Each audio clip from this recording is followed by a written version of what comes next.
Morning. How are you? It's been great, hasn't it? I've been blown away by the whole thing. In fact, I'm leaving.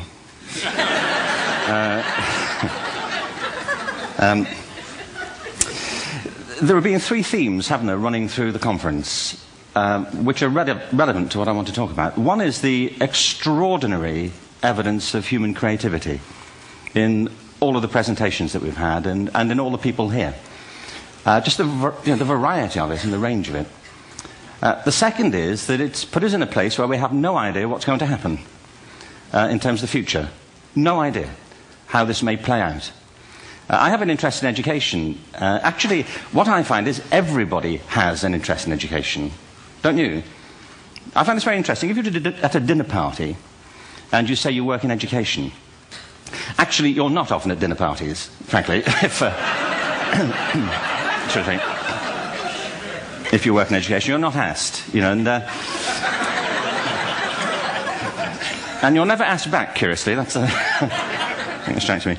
But if you are, and you say to somebody, they say, what do you do? And you say, you work in education, you can see the blood run from their face. They think, oh my God, why me? It's my one night out all week. But if you ask people about their education, they pin you to the wall. Because it's one of those things that goes deep with people. Am I right? Like religion and money and other things. So I have a big interest in education, and I think we all do. We have a huge vested interest in it, partly because it's education that's meant to take us into this future that we can't grasp. If you think of it, children starting school this year will be retiring in 2065. Nobody has a clue, despite all the expertise that's been on parade for the past 4 days, what the world will look like in 5 years' time. And yet we're meant to be educating them for it. So the unpredictability, I think, is extraordinary. And the third part of this is that we've all agreed, nonetheless, on the really extraordinary capacities that children have, their capacities for innovation. I mean, Serena last night was a marvel, wasn't she? Just seeing what she could do. And she's exceptional, but I think she's not, so to speak, exceptional in the whole of childhood. What you have there is a person of extraordinary dedication who found a talent. And my contention is all kids have tremendous talents, and we squander them pretty ruthlessly. So I want to talk about education, and I want to talk about creativity. My contention is that creativity now is as important in education as literacy, and we should treat it with the same status. Thank you.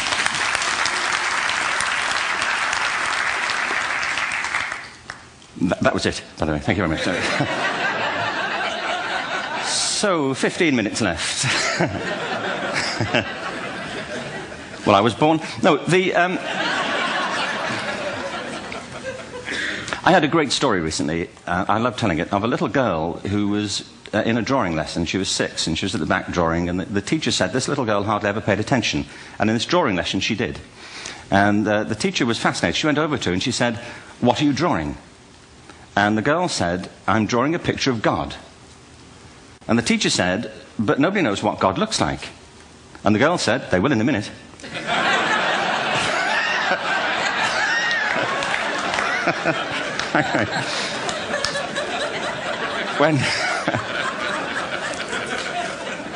When my son was 4 in England, actually he was 4 everywhere, to be honest. I mean, if we're being strict about it, wherever he went, he was 4 that year. But he was in the Nativity play. Do you remember the story? No, it's big. It's a big story. Mel Gibson did the sequel. You may have seen it. I don't know. It was Nativity 2. But James got the part of Joseph, which we were thrilled about. We consider this to be one of the lead parts.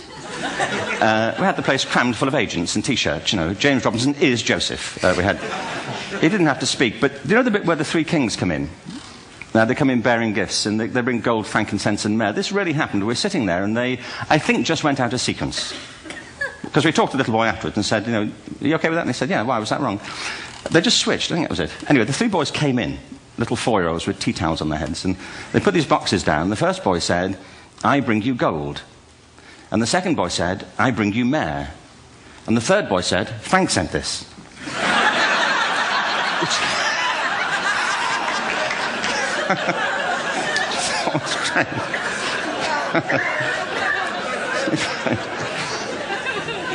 What these things have in common, you see, is that kids will take a chance. You know, if they don't know, they'll have a go. Am I right? They're not frightened of being wrong. Now, I don't mean to say that being wrong is the same thing as being creative. What we do know is, if you're not prepared to be wrong, you'll never come up with anything original. If you're not prepared to be wrong. And by the time they get to be adults, most kids have lost that capacity. They have become frightened of being wrong. And we run our companies this, by the way. We stigmatize mistakes. And we're now running national education systems where mistakes are the worst thing you can make. And the result is that we are educating people out of their creative capacities. Picasso once said this. He said that all children are born artists. The problem is to remain an artist as we grow up. I believe this passionately, that we don't grow into creativity, we grow out of it. Or rather, we get educated out of it. So why is this? I lived in Stratford-on-Avon until about 5 years ago. In fact, we moved from Stratford to Los Angeles. So you can imagine what a seamless transition, this was from LA. Actually, we lived in a place called Snitterfield, just outside Stratford, which is where Shakespeare's father was born. Are you struck by a new thought? I was. You don't think of Shakespeare having a father, do you? Do you? Because you don't think of Shakespeare being a child. Do you? Shakespeare being 7. I never thought of it. I mean, he was 7 at some point. He was in somebody's English class, wasn't he?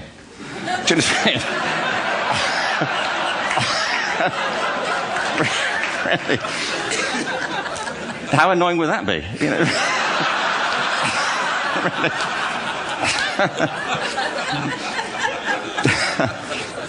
Must try harder. Being sent to bed by his dad, to Shakespeare. Go to bed now, to William Shakespeare, and put the pencil down, and stop speaking like that. It's confusing everybody.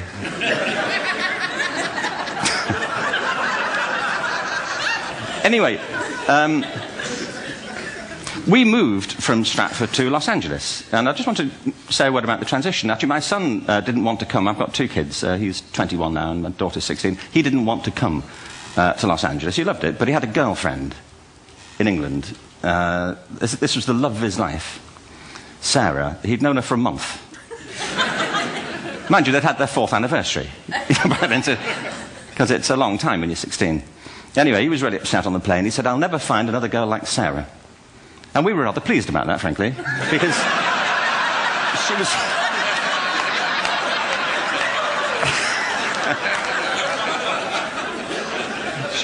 she was the main reason we were leaving the country.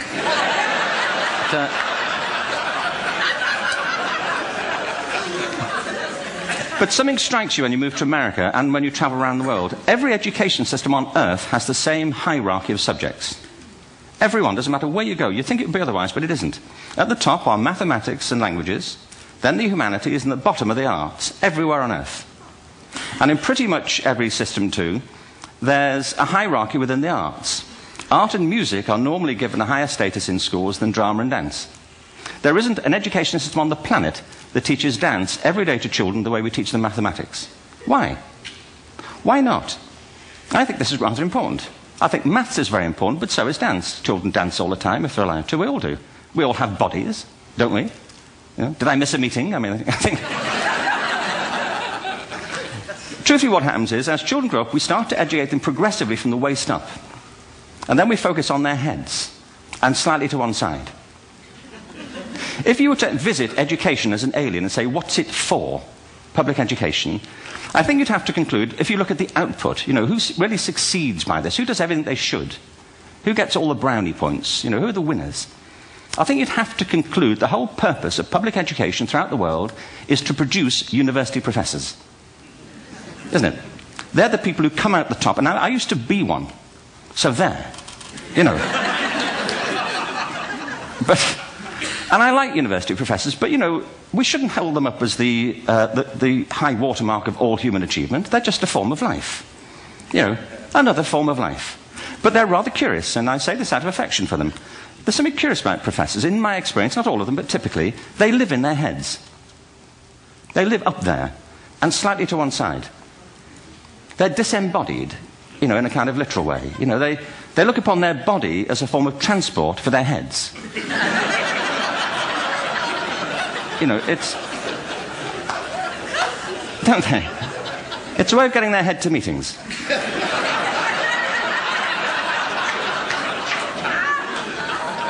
If you want real evidence of out-of-body experiences, by the way, get yourself along to a residential conference for senior academics and pop into the discotheque on the final night. And there you will see it. Grown men and women writhing uncontrollably off the beat. Waiting to it ends so they can go home and write a paper about it. Now, our education system is predicated on the idea of academic ability. And there's a reason. The whole system was invented around the world. There were no public systems of education really before the 19th century. They all came into being to meet the needs of industrialism. So the hierarchy is rooted on two ideas. Number one, that the most useful subjects for work are at the top. So you were probably steered benignly away from things at school when you were a kid, things you liked, on the grounds you would never get a job doing that. Is that right? Don't do music, you're not going to be a musician. Don't do art, you won't be an artist. Benign advice. Now, profoundly mistaken. The whole world is engulfed in a revolution. And the second is academic ability, which has really come to dominate our view of intelligence because the universities designed the system in their image. If you think of it, the whole system of public education around the world is a protracted process of university entrance. And the consequence is that many highly talented, brilliant, creative people think they're not. Because the thing they were good at school wasn't valued or was actually stigmatized. And I think we can't afford to go on that way. In the next 30 years, according to UNESCO, more people worldwide will be graduating through education than since the beginning of history. More people. And it's the combination of all the things we've talked about, technology and its transformational effect on work, and demography and the huge explosion in population. Suddenly, degrees aren't worth anything. Isn't that true? When I was a student, if you had a degree, you had a job. If you didn't have a job, it's because you didn't want one. And I didn't want one, frankly. So, but now, kids with degrees are often heading home to carry on playing video games. Because you need an MA, where the previous job required a BA, and now you need a PhD for the other. It's a process of academic inflation. And it indicates the whole structure of education is shifting beneath our feet. We need to radically rethink our view of intelligence. We know three things about intelligence. One, it's diverse. We think about the world in all the ways that we experience it. We think visually, we think in sound, we think kinesthetically, we think in abstract terms, we think in movement. Secondly, intelligence is dynamic. If you look at the interactions of a human brain, as we heard yesterday from a number of presentations, intelligence is wonderfully interactive. The brain isn't divided into compartments. In fact, creativity, which I define as the process of having original ideas that have value, more often than not, comes about through the interaction of different disciplinary ways of seeing things. The brain is intentionally... By the way, there's a shaft of nerves that joins the two halves of the brain called the corpus callosum. It's thicker in women. Following on from Helen yesterday, I think this is probably why women are better at multitasking. Because you are.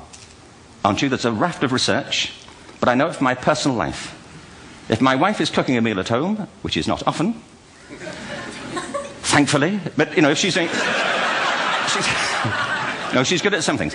But if she's cooking, she's dealing with people on the phone, she's talking to the kids, she's painting the ceiling, she's doing open heart surgery over here. If I'm cooking, the door is shut, the kids are out, the phone's on the hook. If she comes in, I get annoyed. I say, Terry, please, I'm trying to fry an egg in here. Really.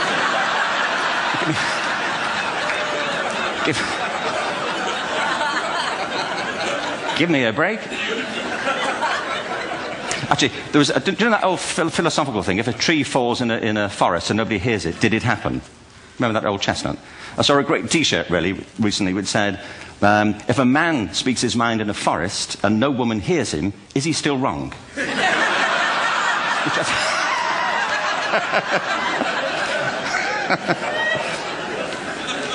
And the third thing about intelligence is it's distinct.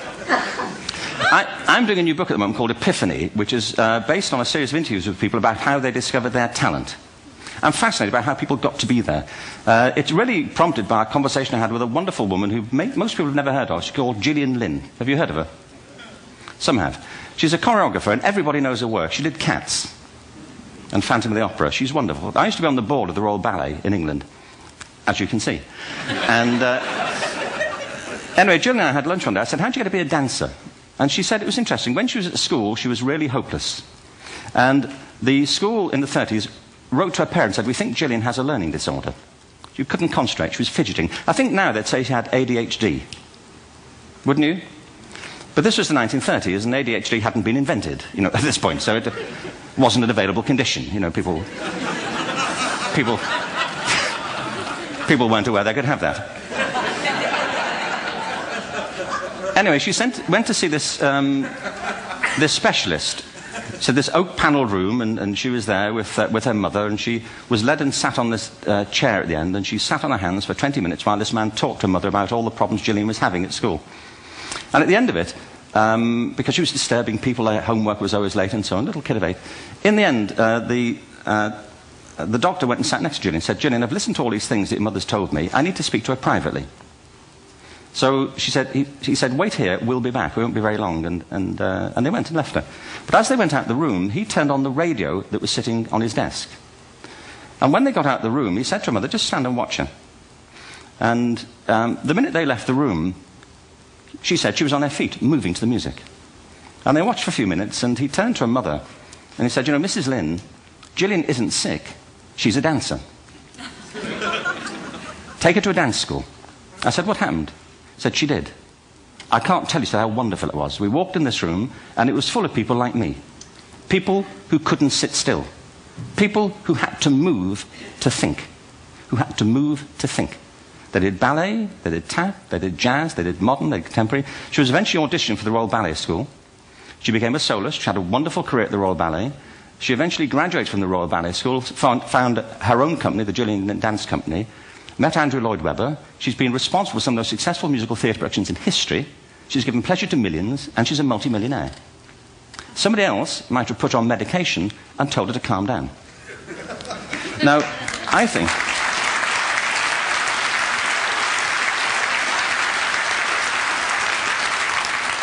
What I think it comes to is this. Al Gore spoke the other night about ecology and the revolution that was triggered by Rachel Carson.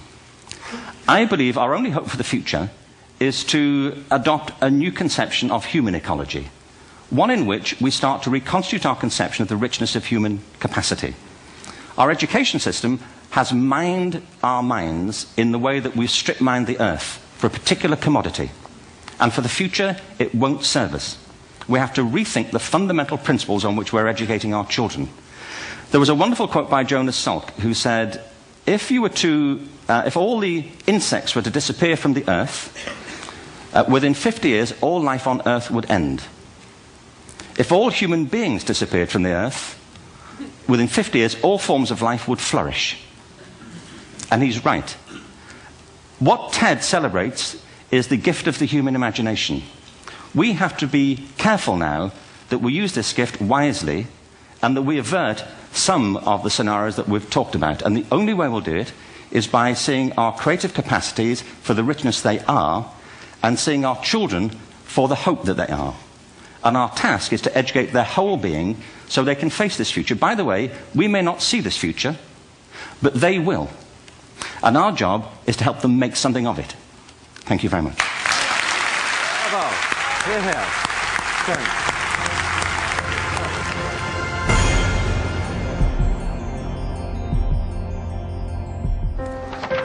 What if great ideas weren't cherished? What if they carried no importance? Or held no value?